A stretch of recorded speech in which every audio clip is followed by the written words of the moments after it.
বালের বাচ্চা, তুই আমার একটু সময় দিস না, খালি অন্য মানুষের সময় দিস না। আমি কি করছি তোরে বল, যে তুই আমার সময় দিস না?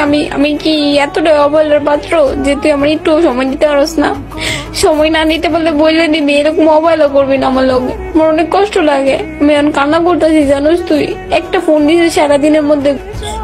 আজকে তোর আম্মারে যদি আমি বিচার না দিছি দিয়েছি, এবার তোর আম্মারে সব কথা কইবাম যে তুই আমার লগে কথা কস না, তুই অন্য মায়ের লোক কথা কস, আবার আমার বিয়ে করতে চাস। এটা আবার কোন ধরনের? হ্যাঁ দিস, আজকে যদি ফোন না দিয়েছি তখন তোর দিস মুড়া ভাঙবো। আম্মা দিস কই নেম যে আম্মা আমার লোক কথা কয় না, অন্য মাইসের লোক কথা কয়। আমার একটু সময় দেন, আমার খালি কষ্ট। সমস্যা নাই, এরকম কথা তো কুত্তার বাচ্চা। আমার একদিন সময় বইয়ে বেলা তোরে বুঝাবো দিস।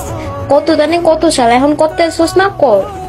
কপালে সমস্যা নেই, কপালে তো তুই আমার থাক, আমার লোকে বিয়ে হইব তোর। তুই তো অন্য কারো মায়ের লোকে বিয়ে করতে পারবি না, কারণ আমি যে ডাইনি অন্য মেয়ের বিয়ে করলে তোর আগুন জ্বালা দেন। করতে থাক, তখন আমি তোর ওই শিখাই দিব যে কেমনে ভালোবাসতে হয়। তখন তোরও আমি দিস কেমনে অবহেলা করি কুত্তর বাচ্চা। করতে থাক, সমস্যা নেই। একদিনও তো আর দিন যায় না, বুঝছো না? দিন আরো অনেক আছে, ওকে? ওই দিনের জন্য অপেক্ষা কর। আর আমার যে একটু পর কষ্ট দেয় আমি আর আজকের পর আমি আর একটু কষ্ট পাবো না।